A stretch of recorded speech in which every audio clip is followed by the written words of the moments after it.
ಏನಿದು ವಕ್ಫ್ ಬೋರ್ಡ್? ವಕ್ಫ್ ಬೋರ್ಡಿನ 10 ಸತ್ಯಾಂಶಗಳನ್ನು ತಿಳಿದಾಗ ನಿಮಗೆ ಶಾಕ್ ಆಗಬಹುದು. ಸ್ನೇಹಿತರೆ, ನಿಮಗೆ ಗೊತ್ತಾ, ವಕ್ಫ್ ಬೋರ್ಡ್ ಭಾರತದಲ್ಲಿ 3ನೇ ಅತಿ ಹೆಚ್ಚು ಭೂಮಿಯನ್ನು ಹೊಂದಿರುವಂತಹ ಸಂಸ್ಥೆ. ಭಾರತೀಯ ರೈಲ್ವೆ ಮತ್ತು ಭಾರತೀಯ ಸೇನೆಯ ನಂತರ ವಕ್ಫ್ ಬೋರ್ಡ್ ಅತ್ಯಂತ ಹೆಚ್ಚು ಭೂಮಿಯನ್ನು ಹೊಂದಿರುವಂತದ್ದು.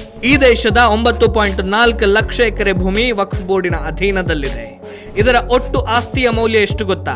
ಬರೋಬ್ಬರಿ 1.2 ಲಕ್ಷ ಕೋಟಿ. 2014ರ ಲೋಕಸಭಾ ಚುನಾವಣೆಗಿಂತ ಸ್ವಲ್ಪವೇ ಮೊದಲು ಆಗಿನ UPA ಸರ್ಕಾರ 123 ಆಸ್ತಿಗಳನ್ನ ದೆಹಲಿಯ ಹೃದಯ ಭಾಗದಲ್ಲಿ ವಕ್ಫ್ ಬೋರ್ಡ್ಗೆ ಮಂಜೂರು ಮಾಡಿತ್ತು.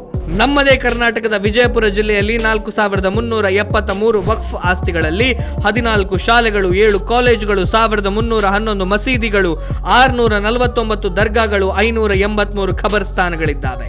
ಕರ್ನಾಟಕದ ವಿಜಯಪುರದಲ್ಲಿ 1500 ಎಕರೆ ರೈತರ ಕೃಷಿ ಭೂಮಿಯನ್ನ ವಕ್ಫ್ ಬೋರ್ಡ್ ತನ್ನ ಹೆಸರಿಗೆ ಬರೆದುಕೊಂಡಿದೆ.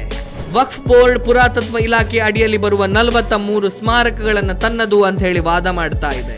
ವಕ್ಫ್ ಬೋರ್ಡಿನ ಕೆಲವು ಸದಸ್ಯರು ಕರ್ನಾಟಕದ ವಿಧಾನಸೌಧ ಕೂಡ ವಕ್ಫ್ಗೆ ಸೇರಿದ್ದು ಅಂತ ವಾದ ಮಾಡ್ತಾ ಇದ್ದಾರೆ. ಜೊತೆಗೆ ಮಂಗಳೂರಿನ ಅತಿ ಪುರಾತನ ಶಾಲೆಯಾದ ಕೆನರಾ ಹೈಸ್ಕೂಲಿನ ಭೂಮಿ ಕೂಡ ತಮ್ಮದು ಅಂತ ಬಿಂಬಿಸಿಕೊಳ್ಳುವ ಪ್ರಯತ್ನಕ್ಕೆ ವಕ್ಫ್ ಬೋರ್ಡ್ ಹೊರಟಿದೆ. ಕರ್ನಾಟಕದಲ್ಲಿ ಈವರೆಗೆ 500ಕ್ಕಿಂತಲೂ ಅಧಿಕ ದಾವೆಗಳು ವಕ್ಫ್ ಟ್ರಿಬ್ಯುನಲ್ನಲ್ಲಿ ದಾಖಲಾಗಿದೆ. ತಮಿಳುನಾಡಿನ ಒಂದು ಇಡೀ ಗ್ರಾಮವನ್ನೇ ವಕ್ಫ್ ಬೋರ್ಡ್ ತನ್ನ ಹೆಸರಿಗೆ ಬರೆದುಕೊಂಡಿದೆ. ಅದರಲ್ಲಿ ವಕ್ಫ್ ಬೋರ್ಡ್ ಬಿಟ್ಟು ಇಸ್ಲಾಂ ಪ್ರಾರಂಭ ಆಗುವುದಕ್ಕಿಂತ ಮೊದಲೇ ಇದ್ದಂತಹ ದೇವಸ್ಥಾನ ಕೂಡ ಸೇರಿದೆ. ಈಗ ನೀವೇ ಯೋಚನೆ ಮಾಡಿ ಸ್ನೇಹಿತರೆ, ಇಷ್ಟೆಲ್ಲ ಅವಾಂತರಗಳನ್ನ ಮಾಡ್ತಾ ಇರುವಂತಹ ವಕ್ಫ್ ಬೋರ್ಡ್ಗೆ ತಿದ್ದುಪಡಿ ಬೇಕಾ ಬೇಡವಾ?